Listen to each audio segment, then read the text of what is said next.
First contact fallout. The stars stretched across the viewport like distant fireflies as the Dauntless cut through the darkness of space. Captain Maya Chen stood on the bridge, her weathered face illuminated by the soft blue glow of holographic displays that surrounded her command station. 20 years of service in the Earth Defense Fleet had left permanent lines around her eyes and silver streaks in her once jet-black hair. But time hadn't dulled her instincts. "Status report," she commanded, her voice carrying the weight of authority that had guided her crew through countless missions.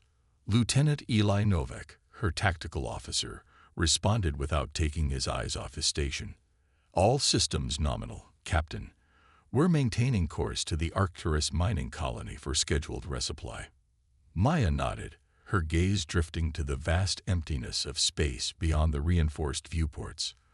The Dauntless was humanity's pride, a Valiant-class warship equipped with the latest advancements in weapons technology and defensive systems.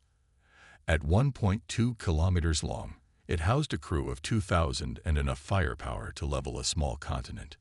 But even the Dauntless seemed insignificant against the backdrop of the universe. "Captain."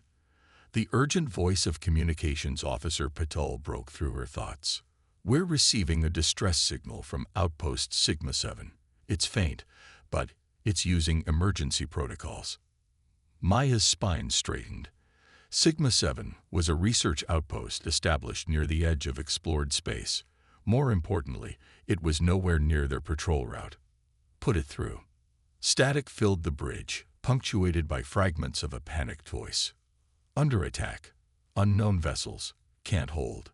Please assist. They're breaking through the message cut off abruptly. "Last transmission timestamp?" Maya asked, already knowing the answer wouldn't be good. 43 hours ago, Captain," Paddle replied, her voice tight. Maya didn't hesitate. "Alert all stations. Prepare for immediate jump to Sigma-7 coordinates." "Ma'am," Novak interjected, "Sigma-7 is 3 systems away from our position. Fleet protocol dictates we report to command and await." "I know the protocols, Lieutenant," Maya cut him off. "But if there's even a chance someone's still alive out there, we're taking it. Engage jump drives now." The familiar hum of the ship's engines increased to a resonant pulse as the Dauntless prepared to tear a hole through the fabric of spacetime. Maya gripped the edges of her command console, her knuckles white. "Jump in 3, 2, 1. The stars outside the viewport stretched into brilliant lines of light before the Dauntless vanished, leaving nothing but empty space in its wake. The emergence from hyperspace was always disorienting, but nothing could have prepared Maya for the sight that greeted them at Sigma-7. The outpost, once a gleaming testament to human ingenuity and scientific progress, was now a shattered husk. Debris orbited the small planetoid like a macabre ring system, punctuated by the occasional larger fragment that might have once been part of a habitat module or research lab. "Life signs?" Maya asked, her voice barely above a whisper. Science Officer Quan ran her fingers across her console, eyes narrowed in concentration. "Scanning. Faint biological signatures detected on the surface. Inconsistent with human patterns, though." "What about the attacking vessels?" "No sign of them, Captain," Novak replied. "But I'm detecting unusual energy signatures emanating from what's left of the outpost's core structure. Nothing I've ever seen before." Maya weighed her options. Fleet protocol would have her document the scene and retreat to safer space, awaiting reinforcements. But those faint life signs, could someone have survived? "Prepare a dropship," she decided. "I'm leading a reconnaissance team to the surface." "Captain, with all due respect," her first officer began. "That's an order, Commander Walsh. You have the bridge until I return. If anything changes, if any unknown ships appear, you jump out immediately." "Understood." Walsh's face was a mask of professional concern, but he nodded. "Understood, Captain." 30 minutes later, Maya stood in the dropship bay alongside 5 of her best security personnel and Science Officer Quan. Each wore the standard-issue Marine combat exosuit, sleek black armor reinforced with reactive polymers capable of withstanding small arms fire and environmental hazards. We go in fast, assess the situation, retrieve any survivors, and extract. Maya briefed them as they performed final weapons checks. Unknown hostiles may still be present, so stay alert. The dropship detached from the Dauntless with a mechanical thunk before accelerating toward the broken outpost below. Through the viewport, Maya watched as they approached what was once the main research complex, now a twisted skeleton of metal and composite materials. Energy readings are spiking, Quan reported, her eyes fixed on her handheld scanner. Something down there is still active. The dropship landed with a soft thud on what remained of a landing pad. As the door slid open, Maya's enhanced helmet filters immediately detected the thin, barely breathable atmosphere. Sigma-7 had been terraformed, but the life support systems must have been compromised in the attack. "Activate mag boots," she ordered. "And weapons hot." The team moved through the ruins methodically, sweeping each area before advancing. The devastation was total. Lab equipment crushed, personal effects scattered among structural debris, and dark stains that Maya recognized as dried blood marking the walls and floors. But no bodies, not a single human corpse. "Where is everyone?" one of the Marines whispered over the comm. "Captain," Quan called out, "you need to see this." Maya followed Quan's signal to what appeared to have been the main research lab. At its center stood a device unlike anything she had ever seen, a pulsating orb of swirling energy, suspended in midair, surrounded by what looked like organic technology fused with human equipment. "What is that?" Maya asked, approaching cautiously. "Unknown," Quan replied, scanning it furiously. "But it appears to be some kind of communication node. It's transmitting data, but I can't determine where to." As if in response to their presence, the orb's pulsations intensified, casting eerie shadows across the ruined lab. "We should take it back to the Dauntless for analysis," Quan suggested. Maya's instincts screamed warnings. "Negative. We don't know what." Her words were cut short by a deafening mechanical shriek that seemed to come from everywhere at once. The orb's light expanded in a blinding flash, and when Maya's vision cleared, they were no longer alone. 7 tall, slender figures stood around them in a perfect circle. They were humanoid in basic shape, but that's where the similarities ended. Their bodies appeared to be composed of both organic tissue and mechanical components, seamlessly integrated. They had no faces, just smooth, reflective surfaces where facial features should be, distorting the team's reflections back at them. "Contact," shouted one of the Marines, raising his pulse rifle. "Hold fire," Maya ordered, raising a hand while keeping her own sidearm ready. These creatures, whatever they were, had made no aggressive moves yet. One of the figures stepped forward, its head tilting at an unnatural angle. Then, impossibly, it spoke, not aloud, but directly into their minds. Humans, more humans, fascinating specimens, so adaptable, so useful. The voice was cold, analytical, and utterly alien. "Who are you?" Maya demanded. "What happened to the people of this outpost?" "We are Vorax. We consume. We adapt. We evolve. The others have been integrated." A chill ran down Maya's spine as the implication became clear. "Integrated, you mean?" The Vorax tilted its head further, the smooth faceplate shifting to show what might have been curiosity. "Their biological and technological distinctiveness now serves us, as will yours." With frightening synchronicity, all 7 creatures moved forward in perfect unison. "Fall back to the ship," Maya shouted, firing her plasma pistol at the advancing Vorax. The bolt struck one directly in the center of its featureless face, but instead of falling, the creature simply absorbed the energy, its body briefly glowing with the same plasma signature. The Marines opened fire, creating a wall of covering fire as they retreated toward the exit. The Vorax moved with inhuman speed, dodging some shots while absorbing others, advancing relentlessly.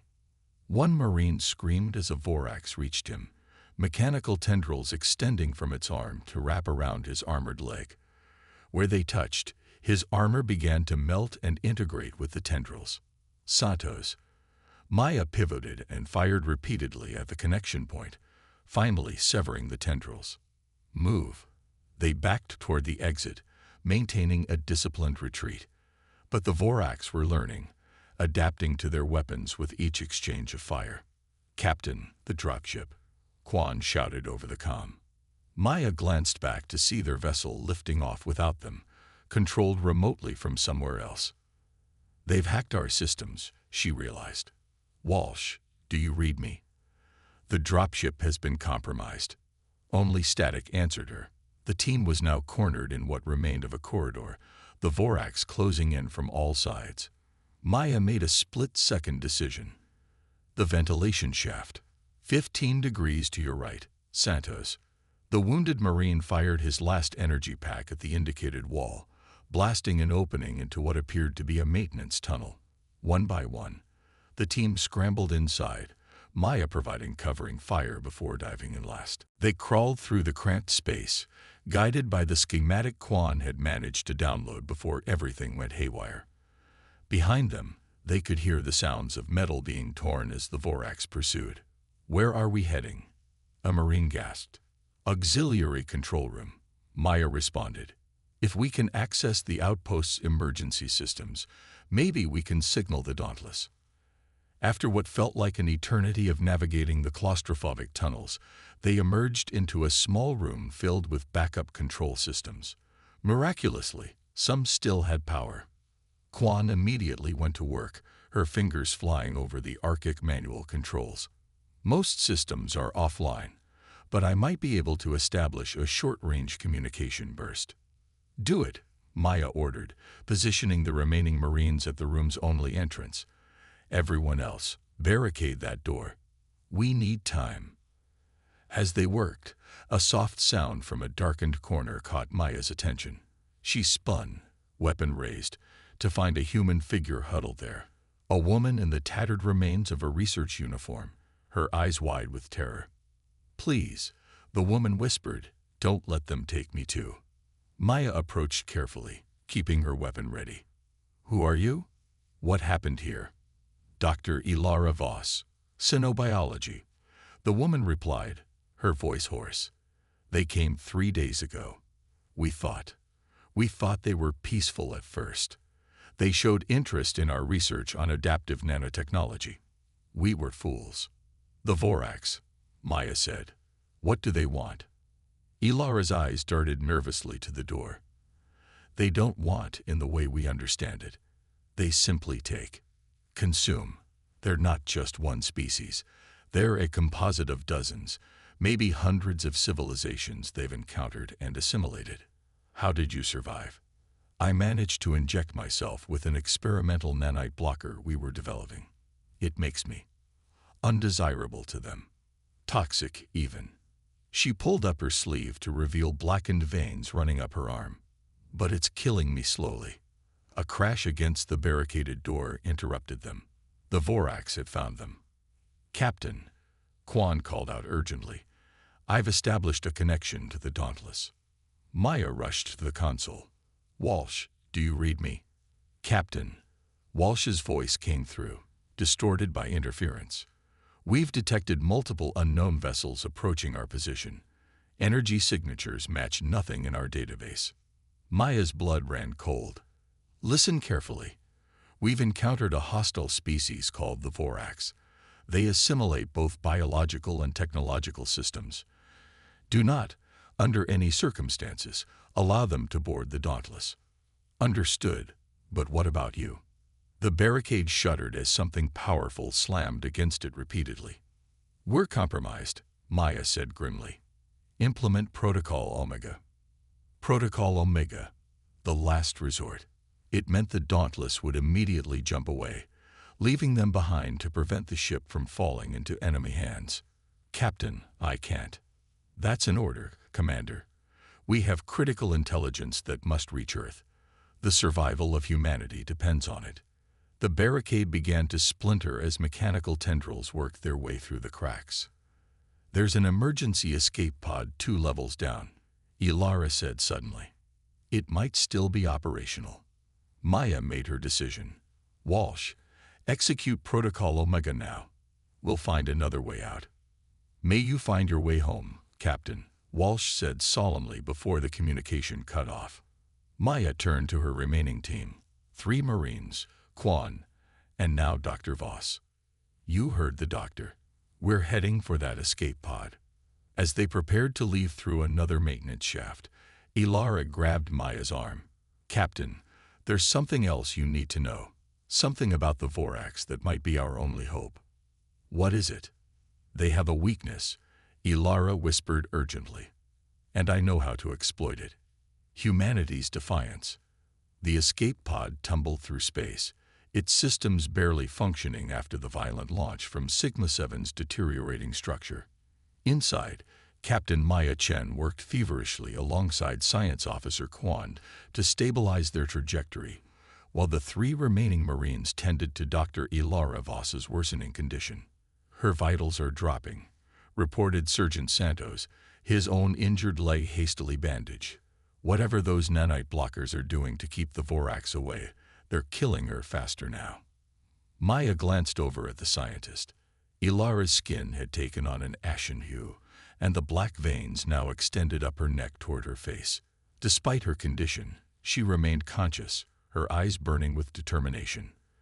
"The blockers were never meant for long-term use," Ilara explained weakly.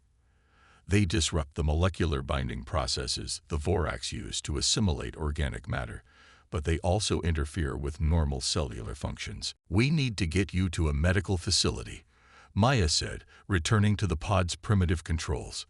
Ilara managed a bitter laugh. "There's no time for that, Captain. But there is time to tell you what you need to know." Maya listened intently as Ilara explained what the research team had discovered in their final days.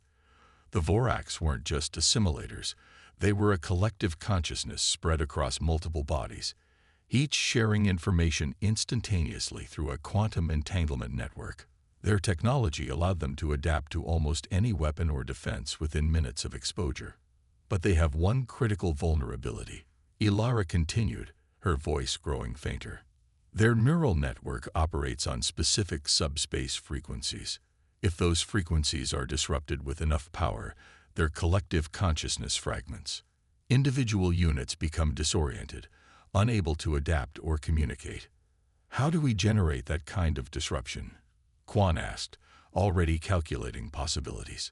"The research team was developing a prototype," Ilara replied. "A quantum resonance disruptor. We never finished it, but all the research data is here." She weakly raised her wrist, where a small data drive was embedded in her chronometer. "Everything you need to build it." "And you're sure it will work?" Maya pressed. "It worked in simulations," Ilara said. "But there's a catch. The effective range is limited, maybe a few kilometers at most. You'd have to get dangerously close to their command ship." Maya absorbed this information, already formulating the beginnings of a plan. "First, we need to find help.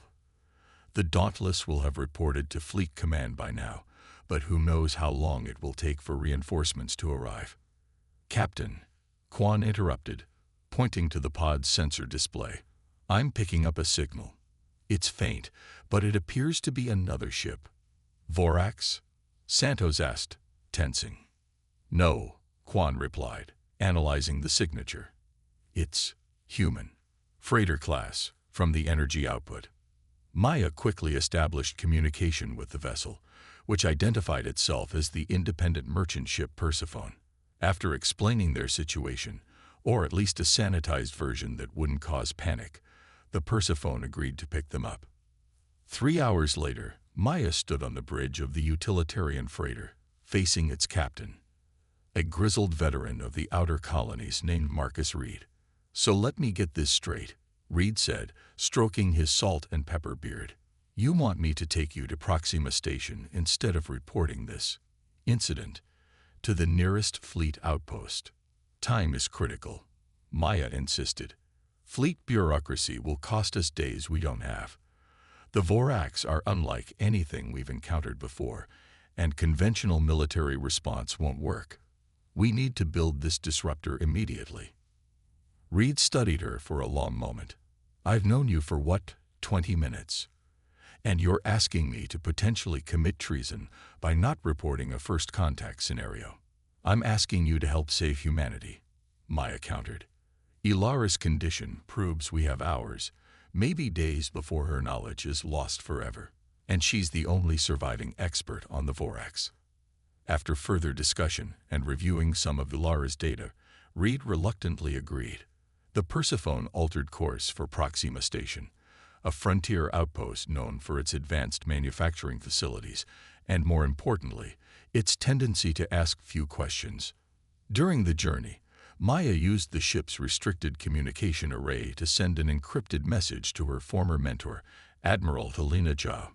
If anyone in the fleet would listen without immediate bureaucratic interference, it would be Zhao. Meanwhile, Dr. Voss's condition continued to deteriorate. Using the freighter's limited medical supplies, Quan managed to slow the progression of the nanite blocker's side effects, but it was clear Ilara wouldn't survive much longer. "I've analyzed the disruptor specifications," Quan reported as they gathered in the Persephone's mess hall. "With Proxima's facilities, we can build it. But there's a problem with the power requirements. The prototype was designed to draw power from a dedicated generator. We would need something at least as powerful as a warship's core to generate the necessary disruption field." "Then we need a warship," Maya said simply. Reed laughed bitterly. "And how exactly do you plan to hit one of those? Steal it?" Maya's silence was answer enough. "You can't be serious," Reed balked. "Even if Admiral Zhu believes your story, Fleet Command will never authorize a warship for an untested weapon based on the testimony of one captain and a dying scientist." "Then we don't ask for authorization," Maya replied. "We've lost over 300 people at Sigma-7 already. If the Vorax are allowed to gain a foothold in human space, we'll lose everything." Their debate was interrupted by an urgent call from the bridge. Reed answered, his face growing pale as he listened. "We just received an emergency broadcast from Arcturus Colony," he reported grimly. "They're under attack by unknown vessels. The description matches your Vorax." Maya felt her blood run cold. Arcturus wasn't just any colony. It was a major mining hub with over 50,000 inhabitants. "How long until we reach Proxima?" she demanded. 8 hours at maximum burn," Reed replied. "But Arcturus will be gone by then." "We have to try," Maya insisted. "And we need to alert every human settlement in the sector. The Vorax are no longer contained to Sigma-7. The next 8 hours passed in tense preparation. Using the Persephone's communication array, they'd broadcast warnings to every registered human outpost within range. Quan worked with Ilara to refine the disruptor design, while Maya coordinated with the Marines to inventory available weapons and develop tactical options, limited as they were. When they finally docked at Proxima Station, Maya was surprised to find Admiral Zhou waiting for them, her weathered face set in grim determination. "You always did have a talent for finding trouble, Chen," Zhou said by way of greeting. "Admiral," Maya nodded respectfully. "Thank you for coming." "Don't thank me yet," Zhou replied. "I pulled every string I have to get here without official orders, and what I've brought isn't exactly fleet-sanctioned." Zhou led them to a restricted docking bay where, to Maya's astonishment, waited the Valkyrie, an older but still formidable light cruiser. "Officially, the Valkyrie is undergoing maintenance," Zhou explained. "Unofficially, I've assembled a volunteer crew who are willing to follow you into this mess. You have 12 hours to install your weapon and depart before Fleet Command realizes I've gone rogue."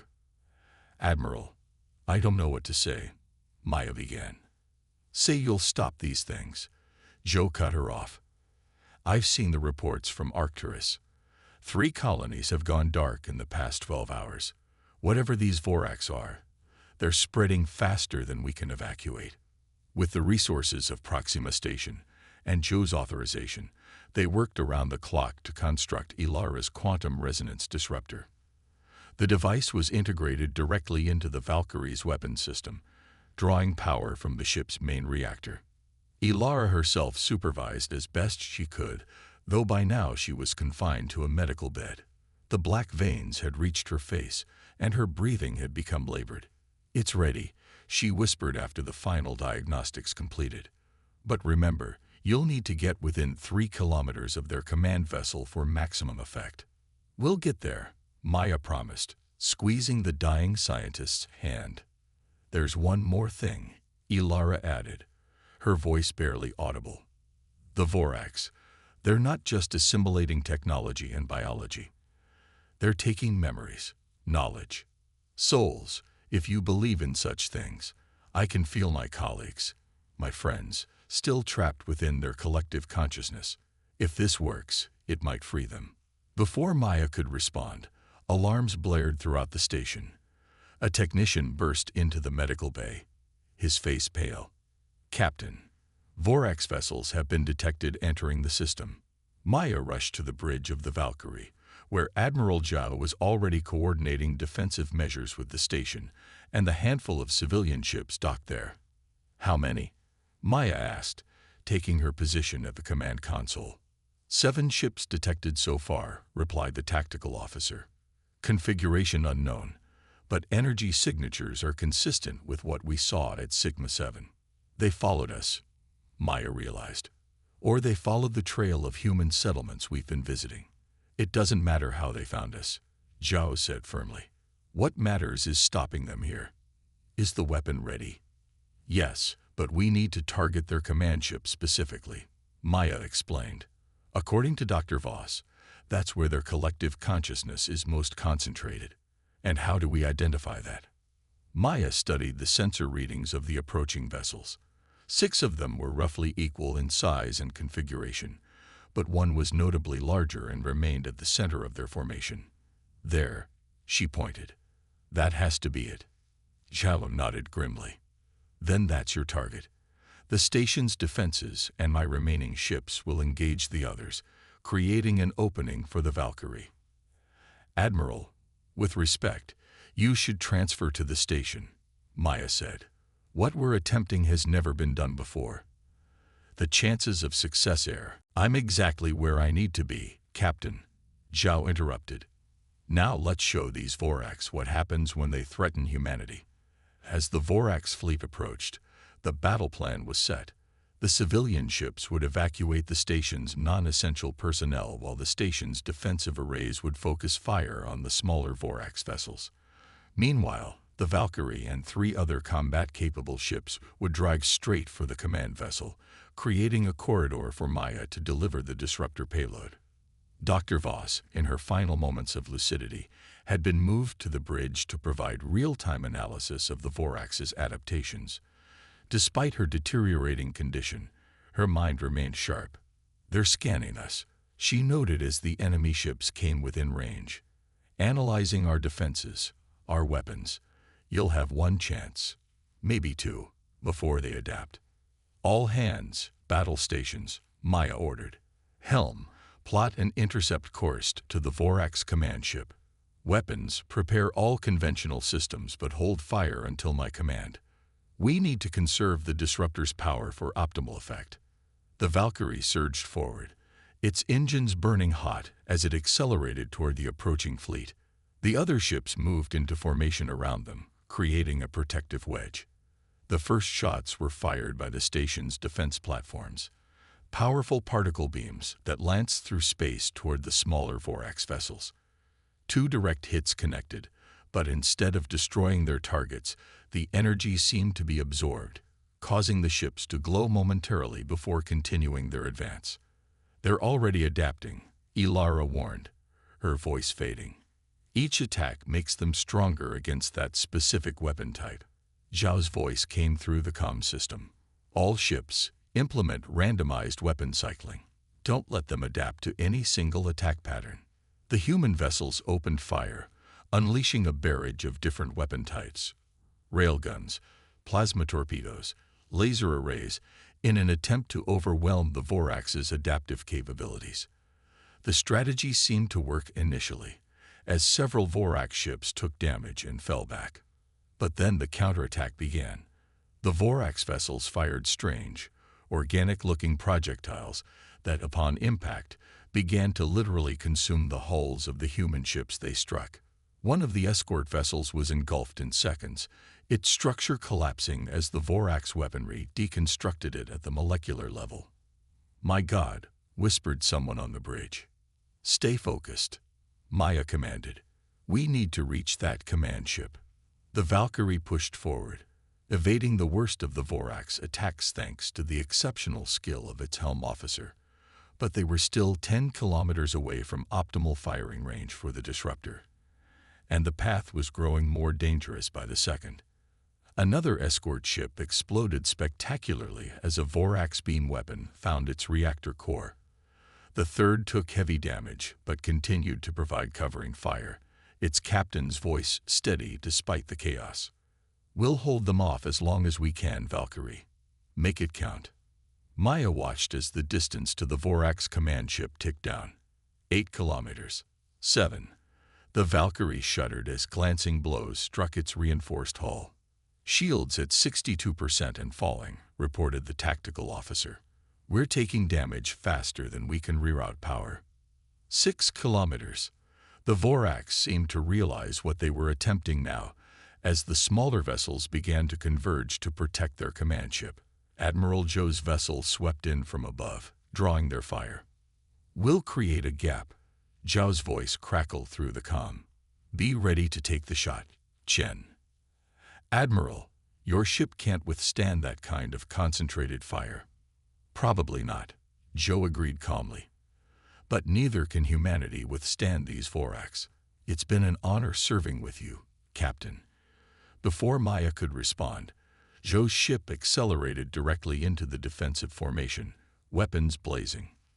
The maneuver worked. The Vorax ships scattered, creating the opening they needed.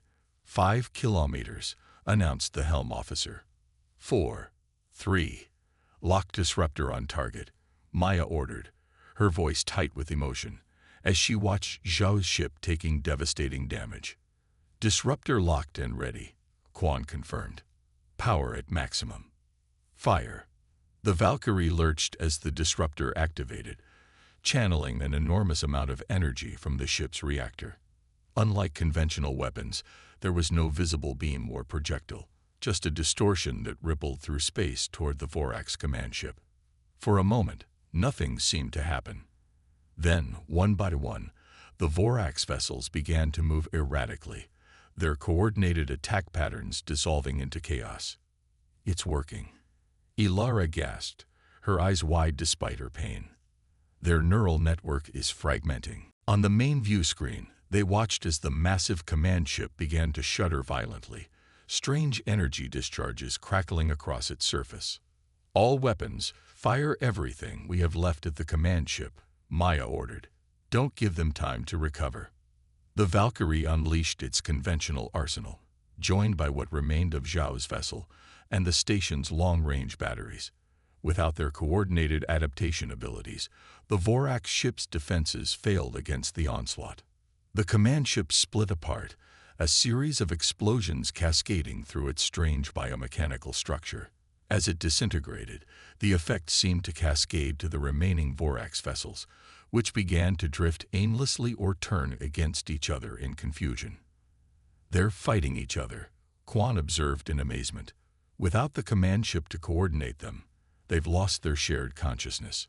Maya watched in grim satisfaction as humanity's counterattack turned the tide. The station's remaining defenses, along with the surviving ships, methodically destroyed the disoriented Vorax vessels one by one. On the bridge of the Valkyrie, Dr. Ilara Voss watched with tears in her eyes. "We did it," she whispered. "My friends, they can rest now."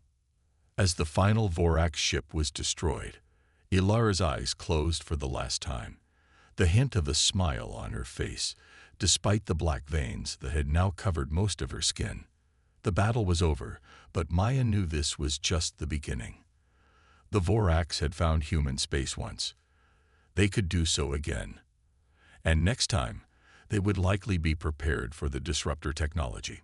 As rescue operations began and communication was established with Fleet Command, Maya stood at the viewport, watching the remnants of the Vorax ships drift through space. "What now, Captain?" Quan asked, joining her. "Now," Maya replied, her expression resolute. "We prepare. We build more disruptors. We adapt our defenses. And we search for the Vorax homeworld, if such a thing exists." This was one battle, but the war is just beginning. In the debris field that was once the Vorax command ship, something stirred. A small fragment pulsed briefly with energy before going dormant again, waiting, adapting, evolving. Humanity had won the day, but the stars had become a much more dangerous frontier.